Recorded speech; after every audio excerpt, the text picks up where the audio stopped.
APDSC short 265.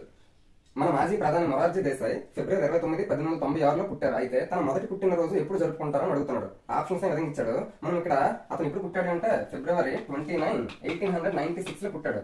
Next first birthday ఎప్పుడు వస్తుంది అంటే ఆ నెక్స్ట్ ఇయర్ లో వస్తుంది అనుకోవచ్చు. కానీ ఇక్కడ మనకి ఏమన్నాడు, ఫిబ్రవరి 29 అన్నాడు. అంటే ఇది లీప్ ఇయర్ అని మనం అర్థం చేసుకోవచ్చు. మరి లీప్ ఇయర్ అనేది ఎవ్రీ 4 years ఒకసారి వస్తుంది. కాబట్టి 1896 తర్వాత +4 చేస్తే ఏమొస్తుంది, 1900 వస్తుంది. అంటే 1900 ఫిబ్రవరి 29 అని చాలా మంది అనుకుంటారు. కానీ మనకి లీప్ ఇయర్ ఎవ్రీ 4 years లో ఎప్పుడు వస్తుంది అంటే నాన్ సెంచరీ ఇయర్స్, శతాబ్దేతర సంవత్సరాల్లో మాత్రం వస్తుంది. ఎప్పుడైతే మనకి లీప్ ఇయర్ శతాబ్ద సంవత్సరం వస్తుందో అప్పుడు ఆ లీప్ ఏదైతే ఉన్నదో ఆ శతాబ్ది సంవత్సరం అది 400 తో కూడా డివైడ్ అవ్వాలి. 400 తో డివైడ్ అయినప్పుడు మాత్రమే అది లీప్ ఇయర్ అవుతుంది. ఆ పాయింట్ మనకు తెలిస్తే ఇక్కడ 1900 అనేది లీప్ ఇయర్ అవ్వదు అనే విషయం మనకు తెలుస్తుంది. మరి ఆ నెక్స్ట్ 4 years తర్వాత 1900 4 years ప్లస్ చేస్తే 1904 ఇది మనకి శతాబ్దేతర సంవత్సరం. అలాగే 4 తో కూడా డివైడ్ అవుతుంది. కాబట్టి ఇది మనకి లీప్ ఇయర్ అవుతుంది. అంటే 1896 లో పుట్టిన మొరార్జీ దేశాయ్ గారు ఫిబ్రవరి 29 లో మళ్ళీ ఫస్ట్ బర్త్డే ఎప్పుడు చేసుకుంటారు అంటే 1904 ఫిబ్రవరి 29 లో చేసుకుంటారు. అంటే 8 years తర్వాత వస్తుంది. కాబట్టి రెండు లీప్ సంవత్సరాల మధ్య గరిష్టంగా ఎన్ని సంవత్సరాలు ఉంటుందంటే 8 సంవత్సరాలు అనేది ఉంటుంది. సాధారణంగా అయితే 4 సంవత్సరాలు మాత్రం ఉంటుంది. కానీ గరిష్టంగా మధ్యలో శతాబ్ది సంవత్సరం ఏదైనా వస్తే అటువంటి సందర్భంలో మాత్రం గరిష్టంగా 8 years అనేది ఉంటుంది.